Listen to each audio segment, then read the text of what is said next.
শ্রীমদ্ ভগবদ গীতা তিনটে শতকে বিভক্ত, মানে ছটা অধ্যায়। প্রথম ছটা অধ্যায় 1 থেকে 7 পর্যন্ত, মানে 1 2 3 4 5 6 এই ছটা অধ্যায়। তারপরে 7ম অধ্যায় থেকে 12 অধ্যায় পর্যন্ত। এখন 13 অধ্যায় থেকে 18 অধ্যায়।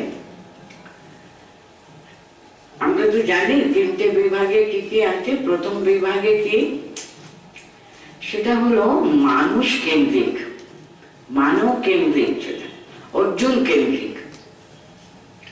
একটা মানুষ আধ্যাত্মিক জীবনে এগোতে গেলে কোন কোন পথ, সে পথের বৈশিষ্ট্যগুলো কি, সেটা কেমন ভাবে এগোবে, কিছু অসুবিধা থাকলে কেমন সেটা মোকাবিলা করতে হয়, কর্ম যোগ, জ্ঞান যোগ, ভক্তি যোগ ইত্যাদি ইত্যাদি বিভিন্ন পথের সমস্ত নির্দেশ দেওয়া হচ্ছে। অর্জুন মানুষ এগোতে গেলে তাকে কি কি মানে সমস্যার সম্মুখীন হতে হবে, কেমন তিনি তা পরিহার করবেন, সে পথের কি কি বিঘ্ন থাকতে পারে ইত্যাদি ইত্যাদি, সেটা মানব কেন্দ্রিক বলা হয়।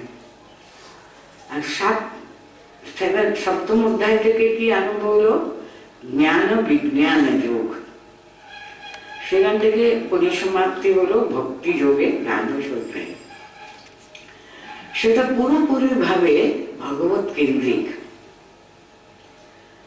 আর এখন যেটা আমরা 13 অধ্যায় আরম্ভ করি, সেটা মানুষের সঙ্গে এই প্রকৃতি, জীবাত্মা আর পরব্রহ্ম, তিনি পরমাত্মা, তাদের সম্পর্ক আর কি ইত্যাদি ইত্যাদি ব্যাপার নিয়ে এখানে আলোচনা করা হয়েছে। 13 অধ্যায়ে প্রথম অর্জুনের প্রশ্ন আছে, কিন্তু সেটা কোনো কোনো গীতা কিন্তু সেই প্রথম শ্লোকটা তারা মানে না, অর্জুনের প্রশ্নকে। এমনকি শঙ্করাচার্য স্বয়ং আর শ্রীধর স্বামীও কিন্তু, শঙ্করাচার্য তো গীতার প্রথম ভাষ্য রচনা করলেন, সেখানে বেদান্ত প্রধান, বিশেষ করে অদ্বৈত জ্ঞান প্রধান সেখানে।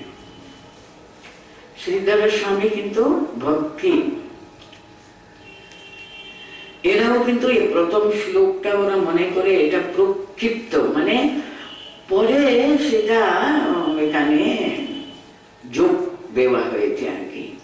অর্জুন প্রশ্ন জিজ্ঞেস করলে হঠাৎ যে ভগবান দ্বিতীয় শ্লোক দেখুন, ইদম শরীরম কৌন্তেয় ক্ষেত্রং চাভিদীয়তে, এইসব কথাগুলো কেন কেন উত্থাপিত হলো, কি প্রাসঙ্গিকতাটা কি আছে এখানে, এ নিয়ে যারা মনে করে, তার জন্য অর্জুনের মুখে একটা প্রশ্ন ঢুকিয়ে দেওয়া হয়েছে।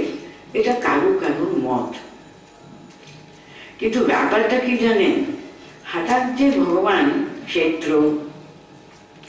ক্ষেত্রজ্ঞ, তার সমস্ত বর্ণনা, তারপরে জ্ঞান জ্ঞেয় ইত্যাদি ইত্যাদি, প্রকৃতিকে পুরুষকে, এসব কথা নিয়ে এত কথা উত্থাপিত হলো, তার জন্য তার প্রাসঙ্গিকতা আনবার জন্য এই শ্লোকটা অ্যাড করা হয়েছে। এটা কারো কারো মত, কিন্তু 13 অধ্যায়ে অর্জুনের যে প্রশ্নটা কিন্তু খুবই প্রয়োজনীয়, কিন্তু অপ্রয়োজনীয় কিছু আছে বলে মনে হচ্ছে না। অর্জুনের প্রশ্ন না থাকলে ভগবান যে এইসব কথাগুলো বলছেন, সেটা দেখবেন 7ম অধ্যায়ে দেখবেন এর কথাগুলো কিছু কিছু কিন্তু উত্থাপিত হয়েছিল। কিন্তু 7ম অধ্যায়ে যদি আপনারা একটু দেখবেন ওখানে ভগবান বলেছিলেন, জ্ঞানম তেহম সবিজ্ঞানম ইদম বক্ষ্যামি অশেষতা। यत् ज्ञात्वा नेह भूयो अन्नात् ज्ञातव्यम अवशिष्यते। কি বলেছিলেন? তোমাকে জ্ঞান কি জ্ঞেয়, জ্ঞান তোমাকে কি জানাবে?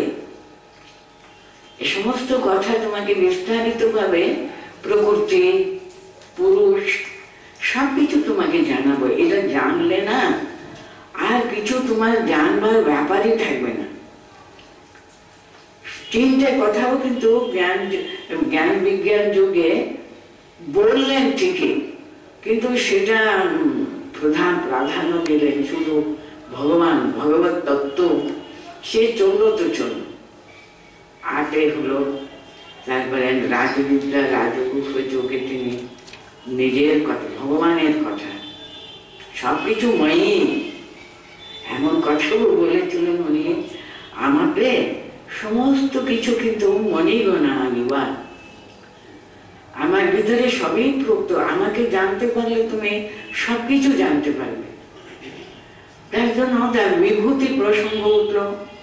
অর্জুন জানতে চাইলেন, আমি যদি একটু দেখতে পারি তোমার বিভূতি, তাহলে আমি আরো ভালো করে চোখ যদি দর্শন করতে পারলে না, আমাদের কাছে সে জ্ঞানটা আরো দৃঢ় হবে আর কি।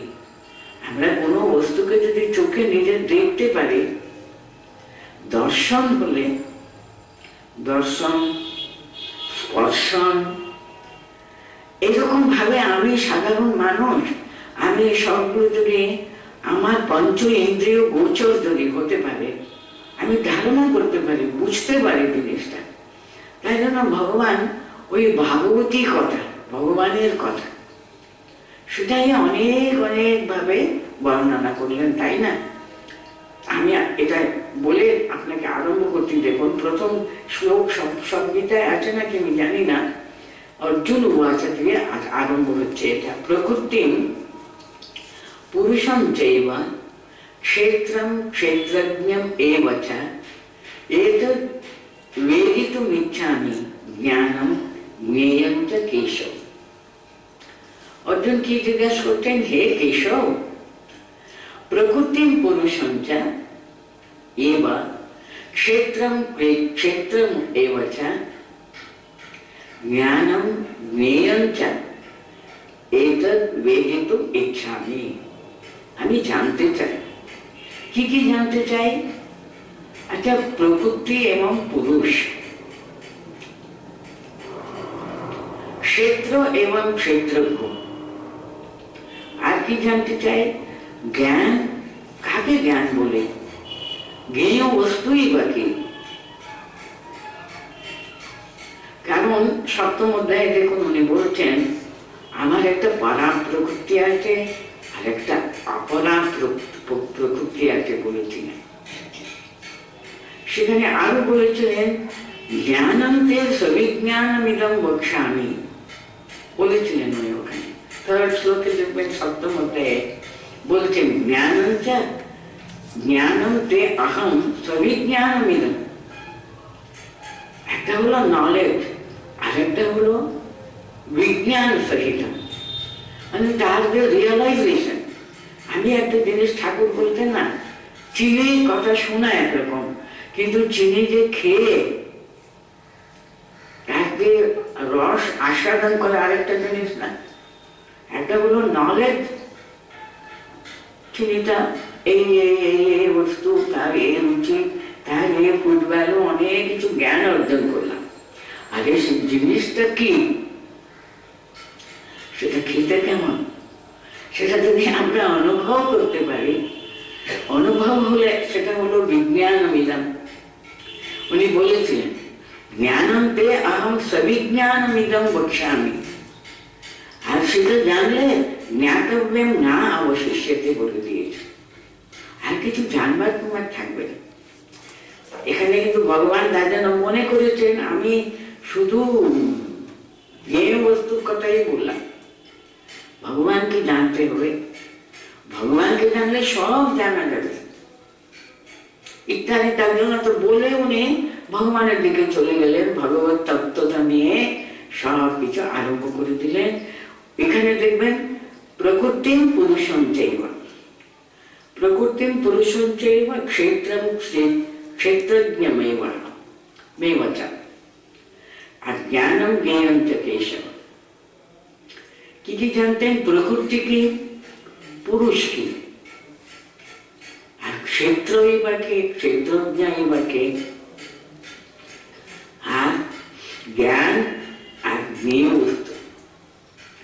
অর্জুনের তাহলে কি কি প্রশ্ন হলো? একটা হলো জগৎ, ক্ষেত্রম ক্ষেত্রজ্ঞ, ক্ষেত্রমের কথা, প্রকৃতি ওটাই। একটা হলো জগতের ব্যাপার উনি জানতে চাইতেন। আর ক্ষেত্রজ্ঞ মানে এই যে শরীরের ভিতরে আমি যে আমি আছি, আমি সুস্থ নাকি আমি অসুস্থ, এই যে সবসময় আমি যে এই যে এর ভিতরে আমি বাস করি, এই শরীরের যে মালিক আমি, সেই জীবাত্মা। আর প্রকৃতি আর পুরুষ আর ক্ষেত্র এবং ক্ষেত্রজ্ঞ। প্রথম হলো জগৎ, তারপরে হলো জীবাত্মা, তারপরে সেই পরমাত্মা ভগবান। সেই 7 থেকে 12 পর্যন্ত উনি ভগবানেরই কথা বলতে বলতে বলতে এখন অর্জুনের মনে পড়ে গেল, আচ্ছা ঠিক আছে, তুমি যে বলবে বলেছিলে আমাকে কিসব জ্ঞান জ্ঞেয় জ্ঞাত্বা নেইসব ভূয়ত জ্ঞাতব্যম অবশিষ্যতে। যা তুমি জানতে পারলে আর কিছু জানবার কথাই আর কিছু বাকি থাকবে না। আমি সাধারণ মানুষ, সবসময় কি আমি ভাগবতীর কথা নিয়ে তার ভিতরে ডুবে থাকতে পারি না। তো আমি আশেপাশে আমি যে জগতে বাস করছি সবকিছু আমাকে জানতে হবে। আমি কোথায় আছি, কি ব্যাপার, আমার অন্তরে যিনি আছেন, জ্ঞেয় বস্তু কি, সবকিছু তো আমাকে জানতে হবে। অর্জুন তার জন্য মনে করে এখানে জিজ্ঞাসা করতেন, হে কেশব, আমি এই জিনিসগুলো ভালো করে মানে ঠিক যথার্থ ভাবে তাদেরকে এটা বেদিত ইচ্ছা নেই, ভালো করে জানতে চাই, বিশদভাবে জানতে চাই। কোনটা উনি জানতে চাইছেন? প্রকৃতি এবং পুরুষম চাইব। এই যে শরীর, প্রথম হলো প্রকৃতি, বাইরে যে দেখতে পাচ্ছি আমি, এর মালিক যিনি পুরুষ। আর এই যে ক্ষেত্র, আমার যে শরীর, ক্ষেত্র যেন আমাদের জমি আর কি, আর জমির একজন মালিক থাকবে। তো ক্ষেত্র কি, ক্ষেত্রজ্ঞই বা কে? আর জানবা বস্তু জ্ঞান কি, জ্ঞানটা কিসের উপরে, কি জানবার আমার জিনিস দরকার, এসবগুলো তুমি জ্ঞানের কথা, জ্ঞেয় বস্তুর কথা বারবার বলেছ। এটা আমি সব কিছু ভালো করে বিশদভাবে কিন্তু জানতে চাই। তার জন্য প্রথম শ্লোকের প্রাসঙ্গিকতা এখানে। উনি জানতে চাইলেন বলে সঙ্গে সঙ্গে ভগবান উত্তর দিতে আরম্ভ করতে। ইদম শরীরম কৌন্তেয় ক্ষেত্রমিতি অভিধীয়তে এতদ ইয়ো বেত্তি তৎ প্রাপো ক্ষেত্রজ্ঞ ইতি তদ্বিদঃ। হে কৌন্তেয়, ইদম শরীরম ক্ষেত্রম ইতি অভিধীয়তে। এই যে তোমার শরীর আছে না, শরীরকে বলা হয় ক্ষেত্র বলে। আমি এখনই বললাম এটা হলো আমাদের জমি আর কি। জমিতে আমরা কি কি ফলন, কি আমরা বীজ বপন করলাম, কিভাবে তার পরিচর্যা করলাম, কিভাবে তার ফল হলো, এটা ক্ষেত্র। মানে আমার জমি, আমি এই শরীর নিয়ে কি করলাম, কি কি ফলন, আমি সেটা ফলাবার জন্য কিরকম ভাবে আমি কাজ করলাম, কষ্ট করলাম, তৈরি করবার জন্য চেষ্টা করলাম, কিভাবে করলাম। ইদম শরীরম কৌন্তেয় ক্ষেত্রম ইতি অভিধীয়তে। এতদ ইয়ো বেত্তি তৎ ক্ষেত্র, এই ক্ষেত্রকে সবসময় আমার, যিনি ওরকম মনে করেন তিনি হলেন ক্ষেত্রজ্ঞ। তাহলে আমি, এটা আমার শরীর, শরীর তো শুধু শরীর তো আমি নয়, শরীরটা আমার। তাহলে দেখবেন এদের জীবাত্মা ভালো করে জানতে হবে ওকে, আমি জীবাত্মা রূপে এই শরীরে বাস করি। এটা আমাদের একটা বাড়ি আছে, কিন্তু বাড়ি তো আমি নয়, আমার একটা বাড়ি আছে, আমি ওখানে বসবাস করব, ওখানে বাড়ির সব যত্ন করব, বাড়িকে দেখাশোনা করব। ঠিক তেমনি ক্ষেত্রজ্ঞ কি করেন, এই বাড়িতে বাস করে সবসময় ওর ওই জ্ঞান থাকতে হবে, কিন্তু এটা আমার বাড়ি, বাড়ি তো আমি নয়, আমার একটা আলাদা অস্তিত্ব আছে, আমি এই বাড়ির মালিক, বাড়িতে আমি বাস করি। ক্ষেত্র এবং ক্ষেত্রজ্ঞ, এটা এই কথাটা বলবেন। আর কি কি জানতে চাইছেন? এখানে দ্বিতীয়তে উনি বলছেন, হে কৌন্তেয় ইদম শরীরম ক্ষেত্রমিতি অভিধীয়তে, এই শরীরটাকে ক্ষেত্র বলে। এটা যে ব্যক্তি তম প্রাগ ক্ষেত্রজ্ঞ ইতি তদ্বিদা, মানে শরীরের সম্পর্কে যারা যথার্থভাবে তাদের অভিজ্ঞতা আছে, তদ্বিদা বলতে মানে সবসময় যে ক্ষেত্রজ্ঞ মনে করবে আমি এই বাড়িতে বাস করতে এসেছি,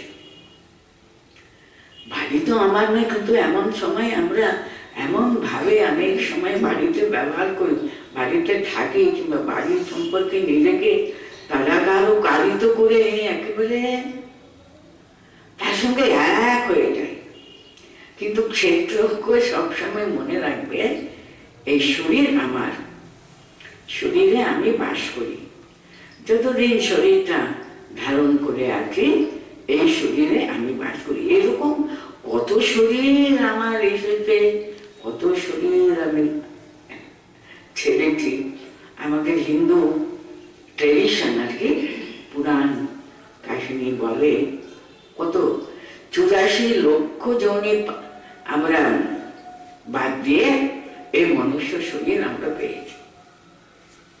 84 লক্ষ মানে ভাবনা একবার, মাছি মশা কি ছিলাম না ছিলাম, কত কৃমি কীট ইত্যাদি ইত্যাদি ইত্যাদি ইত্যাদি শরীর ত্যাগ করে ত্যাগ করে ত্যাগ করে ভগবত কৃপায় কিন্তু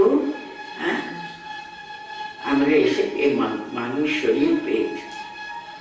মানুষ শরীর যে কত যে মূল্য, কারণ এই মানুষ শরীরে কিন্তু এই বোধ আর কি, আমার শরীর সবসময় এই যে এরকম একটা জ্ঞান থাকা দরকার, আমার শরীর এটা, আমার শরীর, আমার এই শরীর দিয়ে কি করতে হবে, জ্ঞান অর্জন করতে হবে।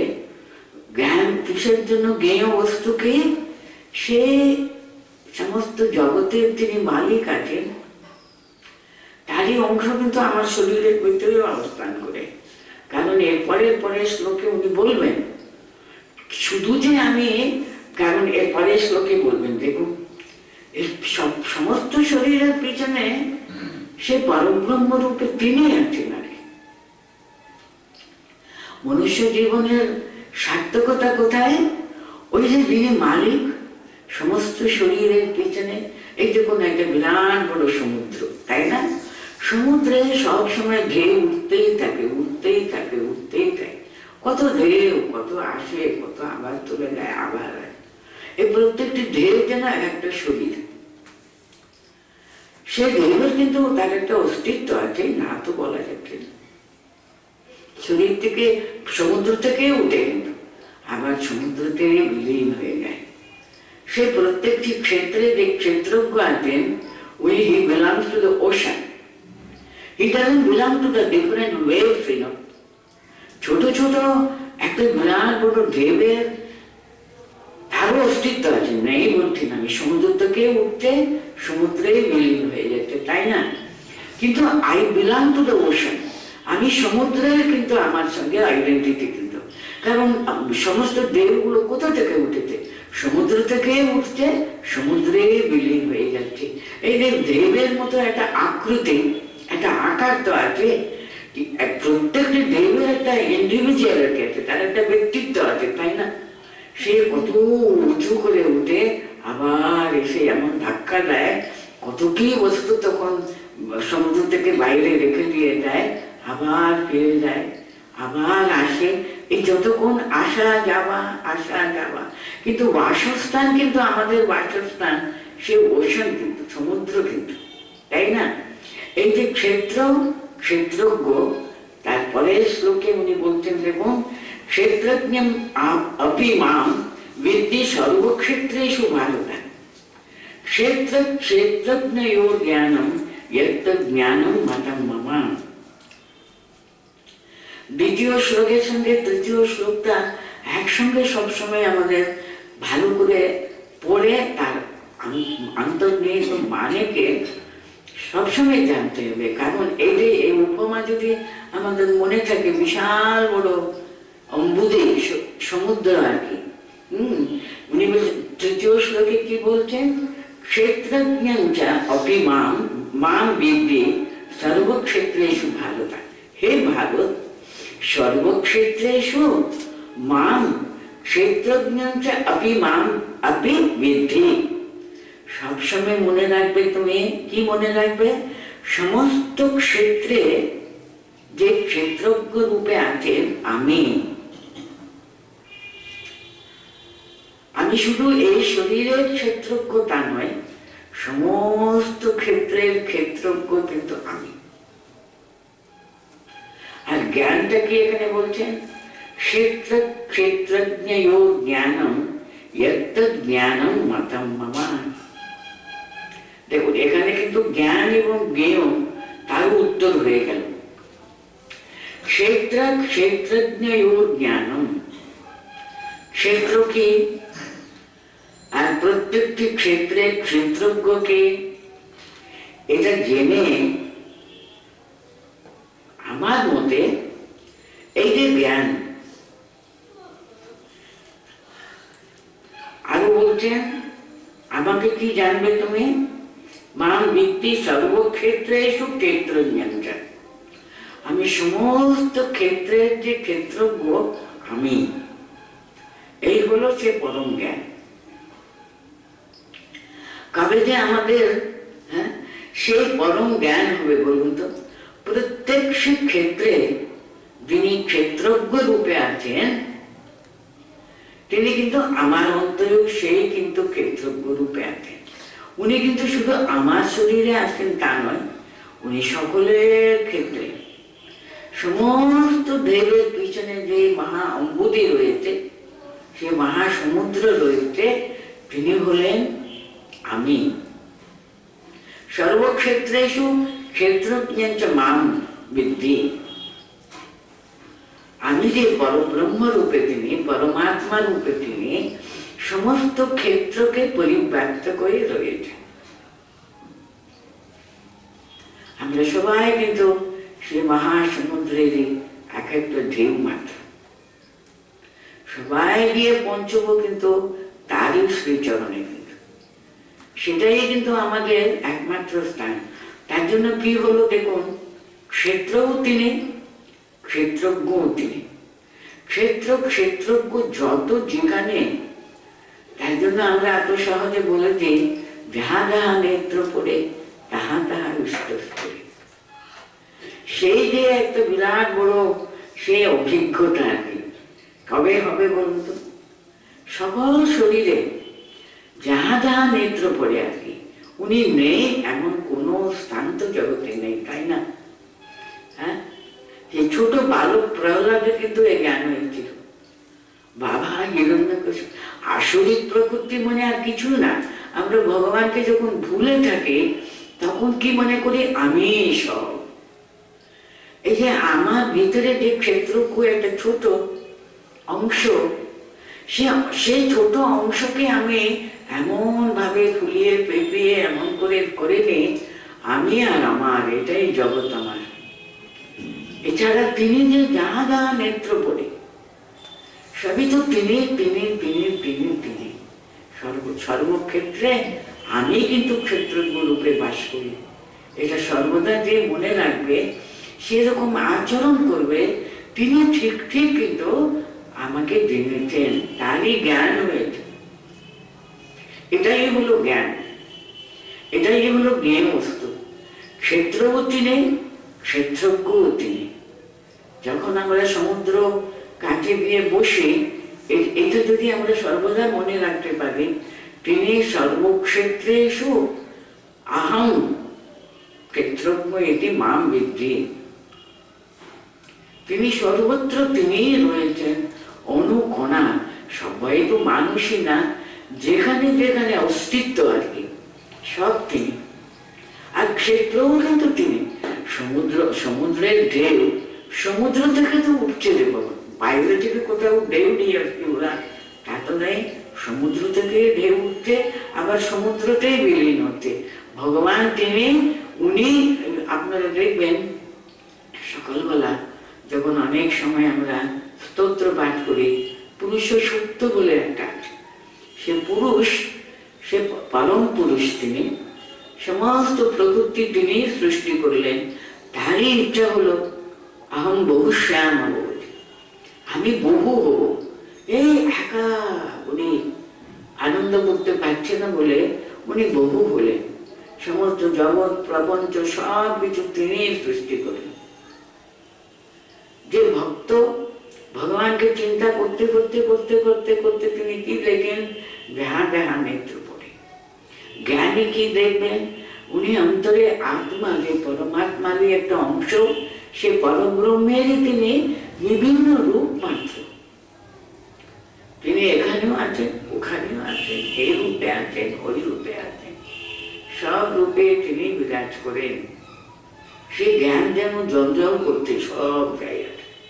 জ্ঞানী ওরকমই দেখবেন। এইভাবে শিব জ্ঞানের জীব সেবা কর্মী যিনি, সমস্ত জীবের সেবা উনি সেই ভগবানেরই সেবা করছেন। দেখুন, যে পদ দিয়ে আপনারা আসুন না কেন, যত মত তত পথ, ওখানে গিয়ে পঞ্চপদ। সে একই কথা কিন্তু আমাদেরকে কত ভাবে বোঝাবার জন্য, বিশেষ করে আমাদের ধর্মগ্রন্থগুলো, বেদ বলুন, উপনিষদ বলুন, যত সমস্ত আমাদের তত্ত্ব জ্ঞানের সমস্ত গ্রন্থগুলো আছে, সবাই কিন্তু এটাই বলছে আর কি। শেষ সে পরম জ্ঞান হলো ক্ষেত্রজ্ঞ মাম সর্বক্ষেত্রেষু আমি ক্ষেত্র, আমি ক্ষেত্রজ্ঞ রূপে সর্বদা বিরাজ করছি। এটা জানাই কিন্তু পরম শ্রেষ্ঠ জ্ঞান বলছে। সে কথাই ইদম শরীরম কৌন্তেয়, সেটা দ্বিতীয় হলো। আমি এখন তৃতীয় শ্লোক পড়ছি। ক্ষেত্রজ্ঞ অপি মাম বিদ্ধি সর্বক্ষেত্রেষু ভারত। হে ভারত, সর্বক্ষেত্রেষু মাম ক্ষেত্রজ্ঞ অপি বিদ্ধি। আর বলছেন ক্ষেত্রজ্ঞ জ্ঞানম যৎ জ্ঞানম মতম মম। আমার মত কিন্তু এটা কি, আমার মত যে ক্ষেত্রজ্ঞ সম্পর্কে যে জ্ঞান, যে যথার্থভাবে যারা জানতে পারে, সেই হলো পরম জ্ঞান, সেই হলো পরম জ্ঞান। এটা জানাই কিন্তু সে পরম জ্ঞানকে জানা হচ্ছে। এটা যদি মানুষ যথার্থভাবে যদি ঠিক ধরতে পারে না, জ্ঞানান্তে সবিজ্ঞানমিদং বক্ষ্যামি বললেন অর্জুনকে। তিনি দেখবেন সপ্তম অধ্যায়ে এই কথাগুলো বলে দিলেন। কি জ্ঞান? জ্ঞানান্তে অহম সবিজ্ঞানমিদং বক্ষ্যামি অশেষতা। সেটা জানলে কিন্তু জ্ঞাতব্যম না অবশিষ্যতে, আর কিছু জানবার কিছু থাকবেই না বলে দিলেন। তার জন্য এখন অর্জুনের ইচ্ছা পাওয়া তো উচিত, তাই না বলুন? ভক্তি তক্তি জ্ঞান টান সব পথের কথা জানা হলো, কিন্তু এসব পথে এগুয়ে কি আমি লাভ করবো, কোথায় যাব আমি, গন্তব্য স্থানের কথাটা আমাকে পরিষ্কার করে সে জ্ঞানের কথা ভালো করে বুঝাও। নিজে প্রথম শ্লোকে এখানে বলছেন জ্ঞানম জ্ঞেয়ম চ কেশব বলে, আমাকে ভালো করে বুঝাও, কি আমাকে জানতে হবে। মানে সর্বং খলবিদম ব্রহ্ম বলে যে আমাদের বেদান্ত বেদান্ত সে ঘোষণা করছে না, সর্বং খলবিদম ব্রহ্ম, তার সঙ্গে কি যাহা যাহা নেত্র পড়ে তাহা তাহা ইষ্ট করে কি তফাৎ আছে বলুন তো? জ্ঞানের সঙ্গে ভক্তির সঙ্গে কোনো তফাৎ আছে? জ্ঞানী সে পরব্রহ্মকে দেখবেন, ভক্ত তার ভগবানকে দেখবেন, কর্মী সে ভগবানকে সকলের অন্তরে আছেন শিবরূপে, তার সেবার কথা ভাববেন। কোথাও কোনো কিছু কিছু নেই। কিন্তু ভগবান শ্রী কৃষ্ণ রামকৃষ্ণ যখন এলেন, কেন যে এত মত দ্বন্দ্ব ভারতে, এত বাদ মানে চারিদিকে বাদ বিবাদ, বিষমবাদ, তর্ক বিতর্ক, এমন ভাবে চারিদিকে না মানুষ, এই যে ব্রাহ্মদের আবার তখন খুব একেবারে ছিল, ব্রাহ্ম মতবাদ তো খুব প্রচলন ছিল, তো নিরাকার সাকার, সে মূর্তি পূজা উচিত না উচিত নেই, হ্যাঁ কেনা মিলে ভগবান শ্রী রামকৃষ্ণ দেবের আবির্ভাবের সময় না ভারতে যে ধর্ম হলো, ভারতের একেবারে প্রাণ প্রাণ কেন্দ্র। স্বামীজি কি বলেছেন বলুন তো? স্বামীজি বলেছেন আমাদের দেশের প্রাণ কেন্দ্রই হলো ধর্ম, দর্শন, আধ্যাত্মিকতা ইত্যাদি। সেটা যদি তুমি ভালো করে পুষ্ট করে রাখো, তাহলে আর সবগুলো আপনি ঠিক হয়ে যাবে। বলেছেন না, এটা তুমি ঠিক রাখো, প্রাণ শক্তিটা যদি ঠিক ঠিক সতেজ যদি থাকে, তখন শরীর থেকে কি রোগ আক্রমণ করতে পারে? কখনো পারবে না।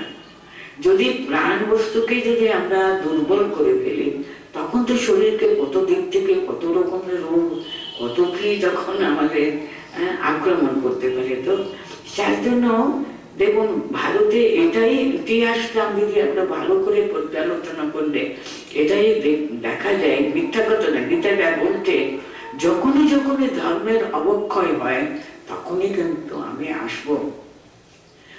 কেন আসবো? ধর্ম সংস্থাপনার তাই সম্ভব আমি বেরোই।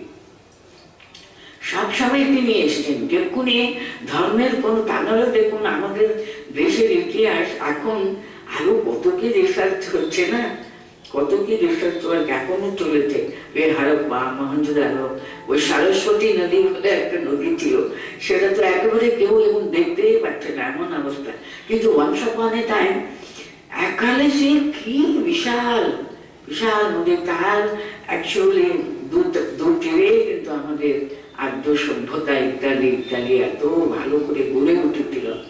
তার জন্য কোন কালে যে আমাদের মত দ্বন্দ্বকে নিয়ে এত বেশি কিন্তু বাদ বিসংবাদ নিয়ে কখনো যখনই সেরকম একটা অবনতি দুর্গতি দেখা গেছে, তখনই কিন্তু ভগবান এসেছেন। আর শ্রী রামকৃষ্ণ দেব দেখুন, উনি জানতেন বিজ্ঞানের যুগ একেবারে আসন্ন। বিজ্ঞানের যুগে কিন্তু সব পরীক্ষা নিরীক্ষা না করলে তুমি লেকচার দিয়ে দিলে বাবা, তাতে কেউ বিশ্বাস করবে না, দেখাতে হবে। তাই জন্য ভগবান শ্রী রামকৃষ্ণ দেব দেখুন, উনি প্রত্যেকটি ধর্ম কিন্তু নিজের জীবনে কিন্তু আচরণ করলেন। ইসলাম ধর্ম কি বলেছে, কি কি করতে হবে, কেমন করে এগোতে হবে সেই ধর্মে শ্রেষ্ঠ, সেই শ্রেষ্ঠে উপনীত হলেন। কিন্তু তিনি উপনীত হয়ে তিনি পয়গম্বর মুহাম্মদকে তিনি দর্শন করলেন, খ্রিস্টান ধর্ম নিজের জীবনে আচরণ করলেন, তাই না? সমস্ত ধর্ম, শৈব বলুন, বৈষ্ণব বলুন, কোনটা তিনি করেননি বলুন তো? ওই 50-51 বছরের তার জীবনে তিনি ওই 12-13 বছর সাধনা করে সমস্ত ধর্ম সব মত পথ তিনি দেখে নিলেন। দেখে নিয়ে বলতে পেরেছিলেন যত মত তত পথ। দেখে নিয়ে আফটার হিজ নলেজ, অভিজ্ঞতার পরে কিন্তু উনি বলতে পেরেছিলেন হ্যাঁ আমি ভগবানকে দেখেছি। বলতে পেরেছিলেন হ্যাঁ আমি দেখতে পেয়েছি, দেখা হয়, সত্যি বলছি, মায়েরই বলছি। দেখবেন কথা বলতে এক জায়গাতে কি দুঃখ করে উনি বলছেন, তারেই বা বলছি, কেই বা বিশ্বাস করে। কারণ বলছেন, আমাদের মতো তো মানুষ তো বসে আছে, বলছেন বললে হয়ে গেল না, ভগবানকে নাকি দেখা যায়। জন্য যখন স্বামীজি নরেন্দ্রনাথ জিজ্ঞেস করেছিলেন, বলতে সত্যি সত্যি ভগবানকে দেখা যায়, আমাকে দেখাতে পারেন? পারি, কিন্তু কে চাই বলো তো ভগবানকে? সে ভাগবতী সত্যাকে আমি দেখতে চাই, বুঝতে চাই, তাকে অন্তর থেকে আমি গ্রহণ করতে চাই। আমাদের ভিতরে কজন আমরা চাইবো, আমরা ভগবানের কাছে যাই আমরা এই কত কি এটা চাই, ওটা চাই, সেটা চাই, জাগতিক ব্যাপারে পাচ্ছি না আমি, সেটা ওনার কাছে আর্জি নিবেদন করি আমরা, এটা করে দাও, ওটা জানি তুমি নাকি সব দিতে পারবে, তাহলে এটা আমায় করে দাও, এটা ওটা সেটা চাইবার জন্যই আমরা ভগবানের কাছে যাচ্ছি। কিন্তু ভগবানকে চাই আমি, তাকে না দেখলে, তার সঙ্গে আলাপ না হলে আমার প্রাণ থাকবে না, আমার আনন্দ থাকবে না জীবনে। এরকম এত ব্যাকুল হয়ে উনি যেমন মুখ ঘষে ঘষে কাঁদছিলেন গঙ্গা তীরে, মা আরেকটা দিন চলে গেল, কই তোমাকে তো দেখতে পেল না, আমার একদিন তো হয়ে গেল, আর তো ফিরে পাবো না এদিনকে, একটা দিনের আয়ু তো শেষ হয়ে গেল, তোমাকে দেখতে পেলাম না তো কি হবে মা? বলে একেবারে এমন কাঁদতেন, লোকেরা নাকি জড়ো হয়ে যেত, কি করতে পাগল। আর মানুষ মনে করতো পাগল, সন্ধ্যা হয়ে যাচ্ছে মানে শেষ হয়ে গেল দিন, তাহলে কই আমার তো একদিন চলে গেল, আমি তাকে দেখতে পাইনি এখন বলে এত কাঁদত। তা তো একেবারে অন্তর থেকে তিনি এত কান্নাকাটি করতেন, ভাবতে পারেন ভগবানকে পাই আমি, সত্যি উনি আছেন নাকি? এরকম এক্সপেরিমেন্ট করেছেন, নিজের শরীর নিজের মনকে তিনি ওখানে ব্যবহার করেছেন। এইভাবে ভগবানকে চাইলে কেন পাবে না? এই যে আধ্যাত্ম তত্ত্বটা যথার্থভাবে আমি জিজ্ঞাসু রূপে আমি জানতে চাই, আমি জানবোই জানবো, তাহলে সবই বৃথা। মানুষ, ঠাকুর বলে দিলেন, মানুষ জন্ম হলো ভগবানকে পাওয়ার জন্য, আর অন্যান্য সমস্ত জন্মে কিন্তু আমরা সব রকমের ঐহিক সব সুখ আমরা এনজয় করে, আনন্দ করে এসেছি, উপভোগ করে এসেছি। কিন্তু মানুষ জন্মে কেন এত প্রাধান্য? এখানে বিচার বুদ্ধি আছে, কোনটা ভালো কোনটা মন্দ আমি বিচার করতে পারি। মানুষ জন্মেই কিন্তু এটা পারে, আর কেউ পারে না, দেবতারাও পারে না। মানুষ জন্মে কিন্তু ভগবানকে লাভ করে যায়, আর কোন জন্মে, কারণ এসব আমাদের শাস্ত্র বলে মানুষ শরীর হলো কর্মতনু, অন্য সমস্ত শরীরগুলো কিন্তু ভোগতনু। আমি কিছু পুণ্য কর্ম করে এই তো দেবতাদের শরীর, ওখানে প্রচন্ড ভাবে মোস্ট ইন্টেন্সলি আমরা ভোগ করতে পারি, আনন্দ করতে পারি, বিষয় সুখ, ইন্দ্রিয় আনন্দ, ইন্দ্রিয় ভোগ আমরা আনন্দ উপভোগ করতে পারি। প্রাণীদের শরীরেও হয় উপভোগ, দেবতাদের শরীরে আরো উচ্চতর ভাবে হয়। ওটা শুধু ভোগতনু, কিন্তু মানুষের শরীর কিন্তু কর্মতনু। মানুষ পুণ্য করে করে, পুণ্য কর্ম করে, ভগবানের জন্য এগোবার চেষ্টা করে, পরম সত্যকে জানবার জন্য ভীষণ ভাবে এগিয়ে ও আরো আরো আরো ভালো ভালো শরীর পাবে, মানে থেকে মনটা আরো সূক্ষ্মতর। ঠাকুরের যেমন দেখুন সেটা অত্যন্ত শ্রেষ্ঠ। এই যে দেখুন মহাপ্রভু, এইসব জিসাস বলুন, এরা সবাই যারা শ্রেষ্ঠ শ্রেষ্ঠ, ওরা তো আমাদের মতো রক্ত মাংসের শরীর নিয়ে এসেছিলেন। ওরা এত প্রবল ভাবে জ্ঞান স্পৃহা ওদের ভিতরে এমন প্রবল ভাবে ছিল না, আর কোন রকমের ওদের ভোগ, শারীরিক বলুন, ইন্দ্রিয়ের কোন দিকে ভোগে, কারণ ওটা ফিনিশড, আর কিছু না। এই মনুষ্য শরীরে এমন প্রজ্ঞা তাদের, তাকে ওরা ভগবানকে ধরতে পারে। মানুষ শরীর হলো সবকিছু ক্রাউন অফ ক্রিয়েশন বলতেন।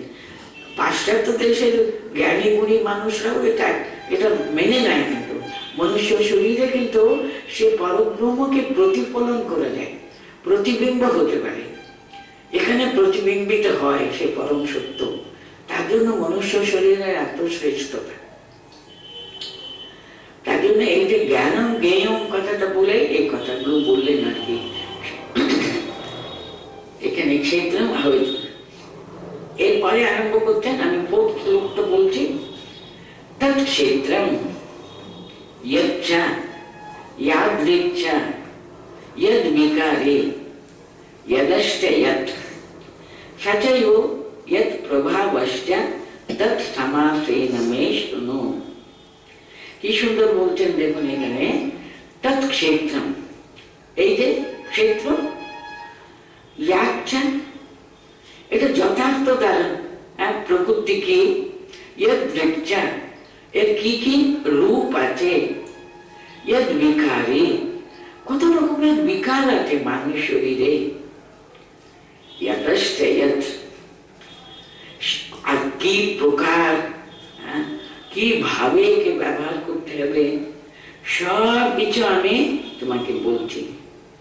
সাচা সেই ক্ষেত্রে, সাচা মানে সেই ক্ষেত্রজ্ঞ তিনি আছেন, এটা ক্ষেত্র হলো। তারপর সা যিনি ক্ষেত্রের ভিতরে বাস করেন, ইয়ো ইয়ৎ প্রভাবশ্চা তার কি স্বরূপ, তৎ সমাসেন সে সমস্ত কিছু সংক্ষেপ ভাবে আমি বলছি, তুমি শুনো।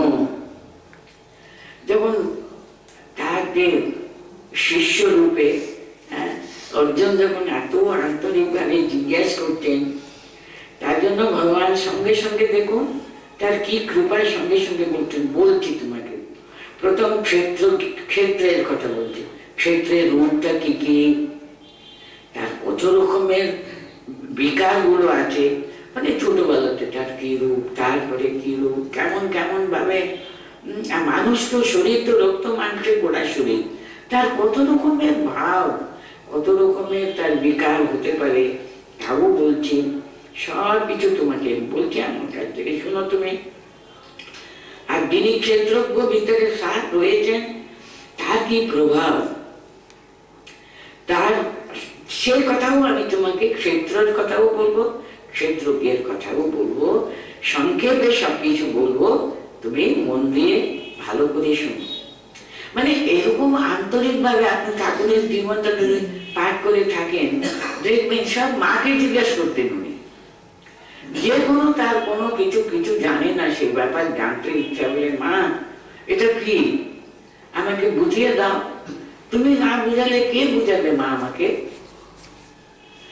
এখনো কিন্তু মানুষ যদি ঐকান্তিক ভাবে অন্তর থেকে জানবার জন্য যদি ভগবানের কাছে, ইষ্ট দেবতার কাছে ঐকান্তিক এত আন্তরিক ভাবে প্রার্থনা করলে সব জ্ঞান, কারণ জ্ঞান তো ভিতরে রয়েছে। তো আমরা বই পড়ে শুনে শিখছি ঠিকই, শিখছি যখন আমাদের করে নেব কখন বলুন তো, আমরা অন্তর থেকে তাকে গ্রহণ করতে পারলে, অন্তরে তাকে দৃঢ়ভাবে বিশ্বাস করে ধারণা করতে পারলে, তখনই কিন্তু তার অন্তর্নিহিত সত্য আমাদের কাছে উদ্ভাসিত হয়।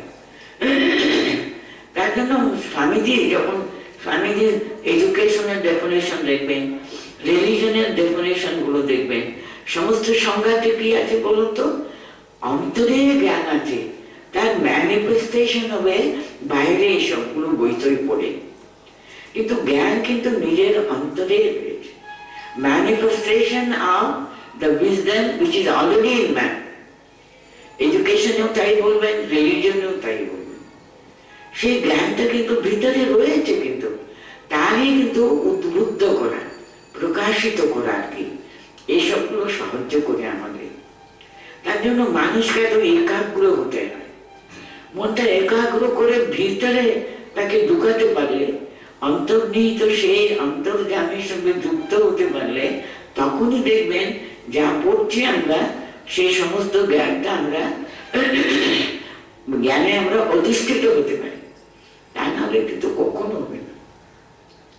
মনের সংযোগ তাই সবসময় তার সঙ্গে যুক্ত হতে হবে, কিন্তু কার সঙ্গে যুক্ত হবো, অন্তর্নিহিত সে অন্তর্জ্ঞানের সঙ্গে তো যুক্ত হবো আমরা, তখনই দেখবেন অন্তর্নিহিত জ্ঞানের ম্যানিফেস্টেশন।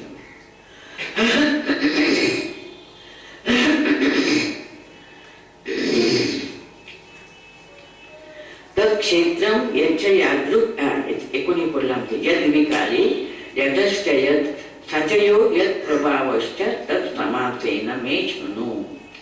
আমি এসবগুলো তোমাকে বলবো বিশদ ভাবে, বিশদ মানে সমাসেন বলতেন, সংক্ষিপ্ত ভাবে, সংক্ষেপ ভাবে সবকিছু বলছি।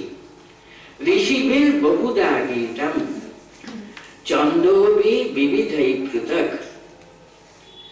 ব্রহ্মসূত্রম ব্রহ্মসূত্র উপদেশৈব हेतुमत विनिश्चितैः हेतुमत विनिश्चितैः निश्चित भावे তুমি জানবে। এখানে কি বলছেন? ঋষিদের বিবিধা গীতম, এসব কথাগুলো যা তোমাকে বলবো সবগুলো কিন্তু গীত হয়ে গেছে, এক্সপ্লেইন হয়ে গেছে। কোথায় কোথায় হয়েছে? কেন উপনিষদে নেই? তোমাদের বেদ বেদান্তে এটা নেই? আছে বই কি? সবকিছু ওখানে কিন্তু ঋষি যারা ঋষি মুনিরা, সে দেখুন কত কত হাজার হাজার বছর থেকে আমাদের এই যে ঋগ্বেদ চতুর্বেদ আছে না, প্রত্যেকটি বেদের শেষ দিকে কিন্তু অনেক অনেক উপনিষদ গুলো আছে। তার জন্য উপনিষদকে বলা হয় বেদান্ত বলে। উপনিষদের যে তত্ত্বগুলো তাকে বেদান্ত বলা হয়। বেদান্ত কথাটার মানে কি হলো? বেদের অন্তে যা আছে। প্রত্যেকটি বেদের শেষ অংশে কিন্তু প্রত্যেকটি বেদের দুটো ভাগ আছে, একটা হলো কর্মকাণ্ড, আরেকটা হলো জ্ঞান কাণ্ড। কাকে কর্মকাণ্ড বলে? তখনকার দিনে দেবতাদের উপাসনা হতো যজ্ঞ যাগাদির দ্বারা।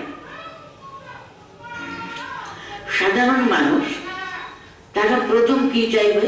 জগৎ ভোগ করতে চাইতো।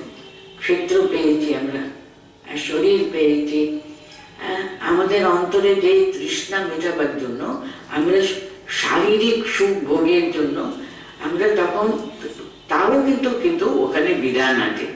এই যজ্ঞগুলো তুমি এই তোমার অভীষ্ট সিদ্ধি লাভে কত রকমের যজ্ঞ আছে। দেখুন, পুত্র লাভ করবার জন্য পুত্র কামেষ্টি যজ্ঞ বলে তারা করতেন, ঐশ্বর্য পাবের জন্য কতগুলো যজ্ঞ করতেন। এসব অধিষ্ঠাত্রী দেবতাদের কাছে ও যজ্ঞের দ্বারা তারা কিছু বিধি নিয়ম মন্ত্র তন্ত্র গুলো আছে, সেসব উচ্চারণ করে ওইগুলো ওরা কামনা করতেন, সেগুলো পেয়ে যেতেন। এসব কর্মকাণ্ডে আছে।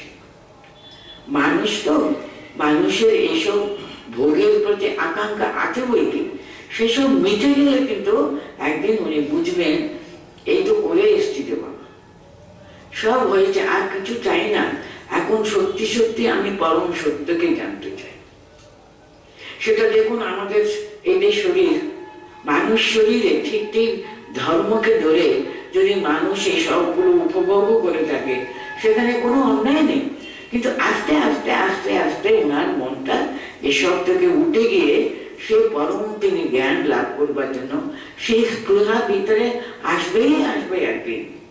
কারণ মানুষ শরীর পেয়েছে, সেই ধর্ম আমাদের দেখুন প্রথম যুগে মানুষ কত রকমের সুন্দর ভাবে ব্যবস্থা। প্রথম ব্রহ্মচারী, বেদ পাঠ করবেন, সত্যকে জানবেন, তারপরে গার্হস্থ, তারপরে তিনি সবকিছু ত্যাগ করে তিনি অরণ্যে বাস করতেন, বানপ্রস্থাশ্রম। তারপরে তিনি কিন্তু সন্ন্যাস গ্রহণ করে সব ভগবত চিন্তা ছাড়া আর কিছু থাকতো না।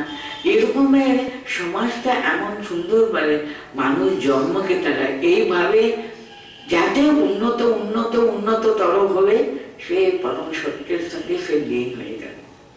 কিন্তু আমরা যদি সেই প্রথম স্টেজে থাকি, সে উপলব্ধি করবার কোনো যদি চেষ্টাই না করে থাকি, শুধু জ্ঞানটাকে জানলাম হয়ে গেল তো না। তো যেটা জ্ঞান জ্ঞেয় হলো, সে বস্তুকে লাভ করবার জন্য ভিতর থেকে পরম একটা আন্তরিক একটা প্রার্থনা হওয়া চাই, আন্তরিক ইচ্ছা জাগা চাই, তখনই সে পরম সত্যের দিকে এগোবার চেষ্টা করে, তাই না? তার জন্য সব রকমের ব্যবস্থা কিন্তু আমাদের হিন্দু ধর্মে আছে। তার জন্য বলছেন ঋষিবীর বহুধা গীতম, তোমাদের ঋষি মুনিরা নিজেরা উপলব্ধি করে কত ভাবে তারা পরম সত্যকে বর্ণনা করেছেন। এসব কোথায় আছে? ছন্দোভি বিবিধৈ পৃথক, সমস্ত বিভিন্ন বেদান্ত, বিভিন্ন সূত্রে মন্ত্রে বেদ বেদান্তে উপনিষদে আছে বইটি। ব্রহ্মসূত্র সূত্র উপদেশ চেষ্টা। ব্রহ্মসূত্রে কিন্তু এই সবগুলো কিন্তু ব্রহ্মসূত্রটাকে সমস্ত উপনিষদের সার সর্বস্বটাকে ব্রহ্মসূত্র রূপে শুধু সূত্রাকারে ব্যাসদেবী কিন্তু এটা রচনা করেছিলেন। তার জন্য ওর নাম হচ্ছে ব্যাস সূত্র বলেও বলা হয়। ব্রহ্মসূত্র হলো দি কার্নাল, ভেরি এসেন্স, মানে সমস্ত বেদ বেদান্তের তার মূল সার সত্যকে নিয়ে ব্রহ্মসূত্রাকারে রচনা হয়েছে, তাকে ব্রহ্মসূত্র বলা হয়। ব্রহ্মসূত্রটা ভালো করে বুঝে নিয়ে তার অর্থটা, মানে সমস্ত উপনিষদের সার সর্বস্ব কিন্তু ব্রহ্মসূত্রে আছে। তার জন্য এখানে ভগবান বলে দিচ্ছেন, কেন সত্য তোমাদের কাছে আছে বই কি। দেখুন উপনিষদ বেদকে বলা হয় ৫,০০০ না ৬,০০০ না কত হাজারের আগে। তাহলে ভেবে দেখুন আমরা যে দেশে জন্মেছি ভারত, এই ভারত কত বড় পুণ্যভূমি। স্বামীজি বলতেন না, ভারত হলো পুণ্যভূমি, দেবভূমি, ধর্মভূমি, এসব কেন বলতেন? এখানে মানুষের সর্বশ্রেষ্ঠ বিকাশ কিন্তু এখানে ঘটেছে কোন আদিকালে।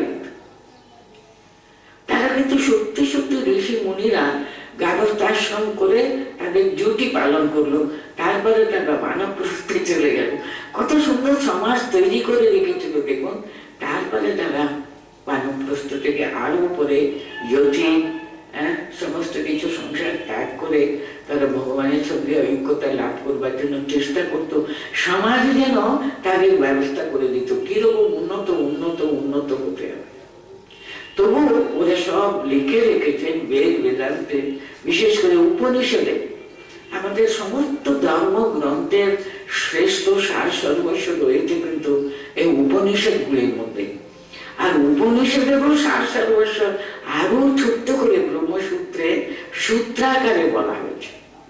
ওখানে শুধু বেদান্ত তত্ত্ব, বেদান্ত তত্ত্ব মানে এটাই আহম ব্রহ্মাস্মি। কখন মানুষ বলতে পারবে? বেদান্ত তত্ত্বের মূল সূত্রই হলো আহম ব্রহ্মাস্মি। ব্রহ্ম, সে পরব্রহ্ম বস্তু আমারই অন্তরে আছে। আমি তো সেই, আমি তো সেই, আমি শরীর নয়। কারণ শরীর তো প্রত্যেকটি মুহূর্ত কিন্তু পরিণামতি, চেঞ্জ হচ্ছে না। আমাদের চোখে প্রতিদিন দেখতে পাবো না ঠিকই, কিন্তু আমরা যখন দেখুন ছোট ছিলাম, এখন বড় হয়েছে, আরো বুড়ো হচ্ছে আমরা, তারপরে একদিন এই শরীর চলেই যাবে। আরেকটা ক্ষেত্রকে অবলম্বন করে আবার আমরা এই জগতে আসবো। আবার আমরা যেখান থেকে যে ৪-৫ পা হেঁটে একটু এগিয়েছিলাম, ওখান থেকে আবার আরম্ভ করব। সেরকম ভাবে আমরা এগোবো এগোবো, কিন্তু আমাদের সেই পরব্রহ্মকে পৌঁছতে হবে যেখান থেকে এসছি। তিনি তো বলেছেন আমি ক্ষেত্র, আমি ক্ষেত্রজ্ঞ, আমি সব।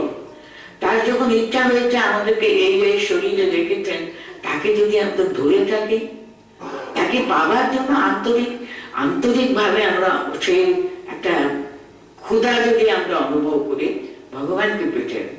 মানুষ জন্মের সার্থকতা কিন্তু ভগবানকে পাওয়া। নাই আমি এই জন্মে পেলাম, কিন্তু আমি এগিয়ে রাখবো, সে পথে আমি আরো এগিয়ে রাখবো। ওটা তো 100 মাইল যদি আমাকে যেতে হয়, এই জন্মে যদি অন্তত 4-5 মাইল হাঁটলাম, তারপরে আবার আমি 4-5 মাইল হাঁটবো। এই করতে করতে একদিন তো আমি পৌঁছবো বাবা। তিনি আমার জীবনের সর্বস্ব। তিনি অন্তত এইটুকু জ্ঞান যদি অর্জন করে সৎপথে যদি চলতে পারি, I know one day I will reach the গোল, তাই না?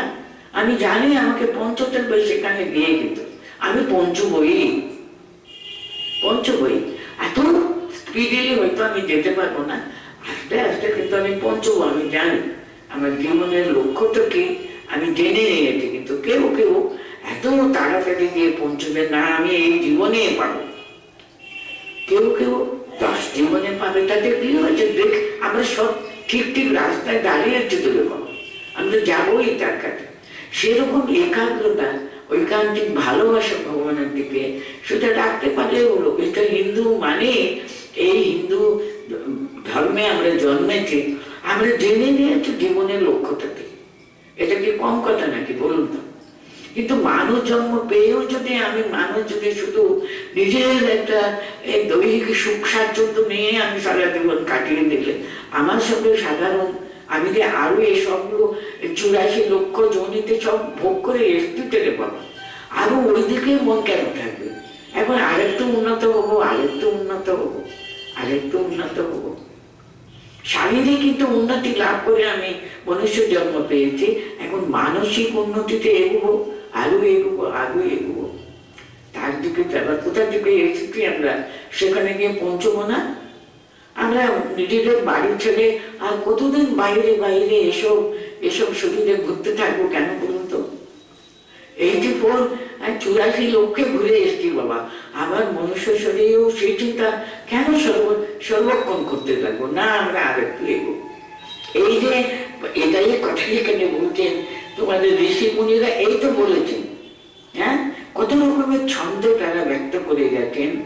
আর ব্রহ্মসূত্রে বেদান্ত দর্শনের যে সার সর্বস্ব কিন্তু তোমাদের ভিতরে রয়েছে। বিভিন্ন ঋষি মুনিদের তাদের গাওয়া এই পরম শ্রেষ্ঠ সত্যকে হেতু বিনিশ্চিত, মানে নিঃসন্দেহ ভাবে, এখানে কোনো সন্দেহ নেই। মনুষ্য জন্মের সার্থকতা ভগবানকে পাওয়া, পরম সত্যকে লাভ করা। এই যে পরম সত্য, সেই সত্য কিন্তু আমারই ভিতরে আছে। সেই সত্যকে দর্শন করাই কিন্তু মানব জীবনের সার্থকতা। এই সত্যকে জেনে তার দিকে এগুবার যে প্রচন্ড চেষ্টা করাই কিন্তু নিঃসন্দেহ ভাবে কিন্তু মনুষ্য জীবনের সার্থকতা সেখানেই থাকে পর্যন্ত। আজকে এই যে মহাভূতান অহংকার, এই 6 থেকে আরম্ভ করলে এখানে ভাগ করে করে উনি আমাদের পঞ্চমহাভূত থেকে আমাদের এই শরীর তৈরি করেছে। পঞ্চমহাভূত থেকে ক্ষিতি, আপ, তেজ, বোম ইত্যাদি ইত্যাদি, তাই না? মানে মাটি, মাটি, বোম মানে আকাশ, তারপরে জল, বায়ু, আগুন, তেজ আর কি। হ্যাঁ, এসব নিয়ে কিন্তু আমাদের শরীর তৈরি হয়েছে, তাই না? শরীর কি করে তৈরি হলো, প্রত্যেকটি শরীরের কথা, বুদ্ধি, ইন্দ্রিয় গুলো কত, ইত্যাদি ইত্যাদি, এসবগুলো বর্ণনা, এসবগুলো প্রায় 11 শ্লোক পর্যন্ত এই একই কথা বিভিন্ন বর্ণনা আছে। এটা পরে হবে থাকে পর্যন্ত। তার মানে 5 মাত্র হয়েছে, আমি পরে রাখি। क्षेत्र क्षेत्रज्ञ विभाग, क्षेत्र क्षेत्रज्ञ विभाग योगः, 13 अध्याय। प्रकृतिं अर्जुन उवाच प्रकृतिं पुरुषं चैव क्षेत्रं क्षेत्रज्ञमेव च एतद् वेदितुम् इच्छामि ज्ञानं ज्ञेयं च केशव। श्री भगवान उवाच इदं शरीरं कौन्तेय क्षेत्रमिति अभिधीयते, क्षेत्रमित्यभिधीयते, एतद् यो वेत्ति तं प्राहुः क्षेत्रज्ञ इति तद्विदः। क्षेत्रज्ञं चापि मां विद्धि सर्वक्षेत्रेषु भारत। क्षेत्र क्षेत्रज्ञयोः ज्ञानं यत्तद् ज्ञानं मतं मम, तत् क्षेत्रं यच्च यादृक् च यद् विकारी यतश्च यत् स च यो यत् प्रभावश्च तत् समासेन मे शृणु। ऋषिभिर्बहुधा गीतं छन्दोभिः विविधैः पृथक् ब्रह्मसूत्रपदैश्चैव हेतुमद्भिः विनिश्चितैः